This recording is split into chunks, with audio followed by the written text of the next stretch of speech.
Overall, it's just such a personal choice, and it's a risk that you may have wonderful results, you may have one result, or you might not have any. But it was worth a try. We didn't want to look back in 20 years and see like, oh, I wish we would have gone. What if we had gone, And so that's why we ultimately went. Right. Where now we look back and when we're looking at Connor now, he's playing on the floor. He's reaching far. I mean, he's doing all these things that we've seen him start doing. I mean, we'd have to look back now and say, right. What if we wouldn't have went? Where would he have been? He would be the same. And that'd be the. I don't know if I could live with that. Right. Having the option to go there and possibly see any kind of results. And tell him, look. We could have brought you over there, but we wanted to wait and see what it was like. We were too scared, that would be the most horrible thing to have to tell your kid. Well, we could have done this for you when you were smaller, but we wanted to wait and see. And so now that we've gone and had wonderful results, I mean, we're just thrilled. We'll travel to wherever to speak with people. If they can get half the results we got, then it's worth it. We're Katie and Coy Corkin, and this is our son Connor. We're from Amite, Louisiana. We were interested in stem cells, I guess, in late 2007 after hearing about Riley. And Connor has a few conditions, optic nerve hypoplasia, and he also has congenital panhypopituitarism, which is he's hormone deficient, and his brain has some malformations, which is called Schizencephaly. And we were just interested in a cure for maybe one of them, or anything to help. So that's how we got here. I was on a support group on Yahoo called, it was for his optic nerve hypoplasia. And Riley's mom was actually a part of the group also, and she started talking about it. And so she put the website, stemcellschina.com, on there, and so I just went to the site, and I was like, well, maybe this is too good to be true. And so I thought about it, and I talked to Coy about it, and after, a few discussions, and when I found out the price of it, I was like, well, we have to try and do it. So that's how we found out about it, was through the internet, basically.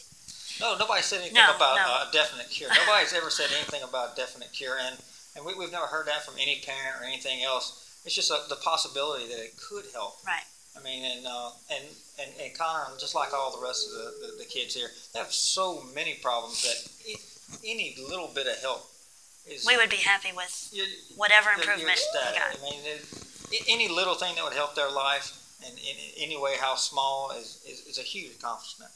And that was our overall goal. I mean, if we came out there with maybe just a little bit of light perception, we would have been happy. Something he didn't have before we went over there. That would have been great. That would have been all we needed. But he's so far exceeded any expectation we've ever had. I mean, we come home now, he's crawling on the floor just like any other little boy would. I mean, that's something we never dreamed possible in his whole entire lifetime. I mean, he was a year and a half old, and like I said, he couldn't even pick his head up, and was more or less a vegetable. I mean, he struggled. He was on liquid diets. Yeah. And now he eats whatever we eat.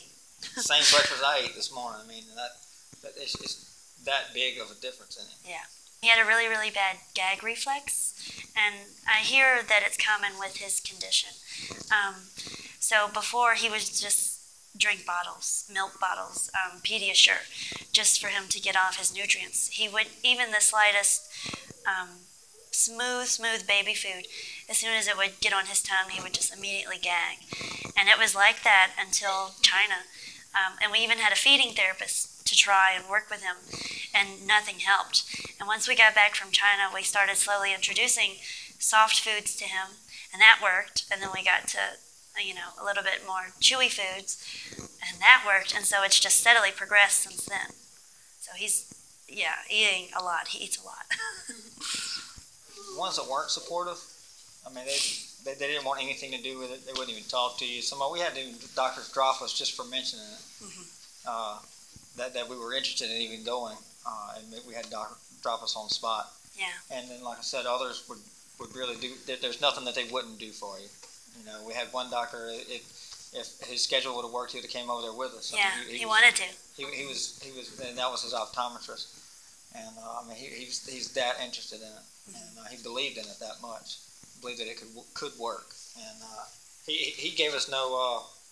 He didn't tell us like, yeah, you know, you can go over there and it'll cure anything. He didn't give us any false hope whatsoever. He said, just try it. It didn't hurt to try, and that's what he told us. But we don't dwell on things we don't have any control over, and that's just one of them. We would really like to see it here, and there's no reason why it shouldn't be here. We're just so fortunate that China does offer it, and it's not an outrageous price to where it's not untouchable gold. Right. If or when it comes here, it will most likely be, you know, a very, very, very expensive price. Whereas China was an attainable goal, you know. Like, oh, we could take out a loan for that. Whereas over here, that would be another house mortgage, you know. It would be expensive.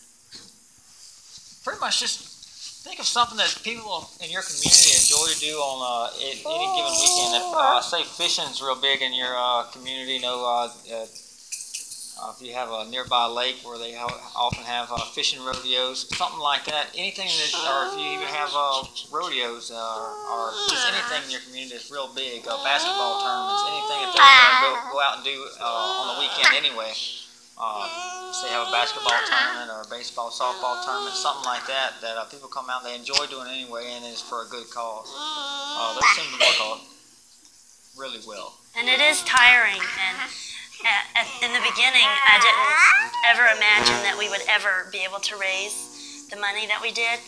But getting the word out to newspapers, news stations, and organizations that want to help people and volunteer, that's the best avenue for fundraising. And just don't give up and stay busy, and you'll raise your money that way. Just like here, you find what you like. You're gonna like some restaurants here more than others. It's the same way over there. I mean, yeah, it is a different country, and you are in a totally different culture and a different world over there. But you're not there to vacation, right? You know, right? You're there for your kid, basically, or yourself. As long as you keep that in mind, and like we were over there with parents and some people. Some of them or Debbie Downers. Right, but then everybody just kind of realized, hey, look, I'll sleep out in the street if my kid can get these stem cells, and that was the bottom line. You know, they're offering something that you can't get anywhere else. You know, right? You definitely can't get it in the United States. Yeah. Connor had 5 IV transplants.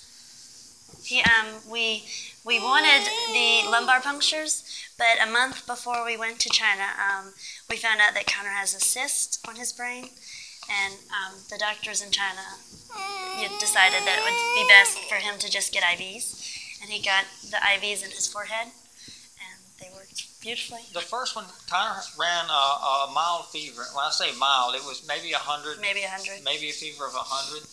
And that was just after the first one, and then after that, he didn't have any problems. I mean, we would go in and take about 15 minutes for the IV to empty. To empty, and then he was playing on the floor, playing around, doing whatever he wasn't walking or anything like that at that time, or he couldn't even hardly sit up at the first treatment. But say after the second or third when he started sitting up and really coming around. I hear the most common thing after the first stem cell injection is a slight fever, just because these stem cells are new to your body. Bring Tylenol and Motrin and a thermometer, but just don't overanalyze things, and don't be too anxious or nervous. Just take it as it comes, because if you're worrying about something that might happen, you're going to drive yourself crazy. So that's what we did. We just took it as it came, and he got his first stem cell injection, and then he started running, a low fever, and we gave him his Motrin, and a couple hours later it was over. So, don't freak over it too much. But we did physical therapy every day, about 5 days out of the 7, for an hour and a half, and then we did standing therapy for about an hour and a half. And we also did the electric shock therapy or electric wave. It sounds scary. And those are the 3 that we did almost every day. It makes us mad that he can get physical therapy, stuff that he needs every day over there, and then over here we're lucky if we can get once a week. Because I truly, truly think the combination of the stem cells and the intense therapy that they did is really what brought him around. And when he would cry, they would kind of comfort him, but they didn't stop when he cries because he wasn't hurting. He's just a spoiled little boy, and he would cry because he didn't want to do it. But it didn't matter to them. They said, "Come on, Connor, keep working." And so that helped. It kind of showed him he can do things. Mm-hmm. I believe that it showed him you can get on your all fours. You know, you can pick your head up. You can even sit up if you want. Mm-hmm. And like I said, after the second week, before we went over, he couldn't even lift his head up.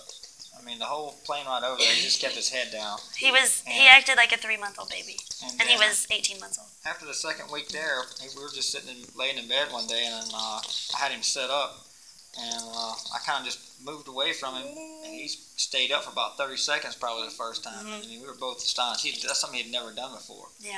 Never. I mean, he couldn't, like I said, he couldn't pick his head up, and then all of a sudden he started doing that, started talking. And babbling, before he never did that. Yeah. Start saying little words, mom and daddy, while we're over there. Yeah. And even with his eyes, he started shading his eyes from the sun. He put his hand over his eyes like that when he got in the bright sun. But it helped. It helped out a lot.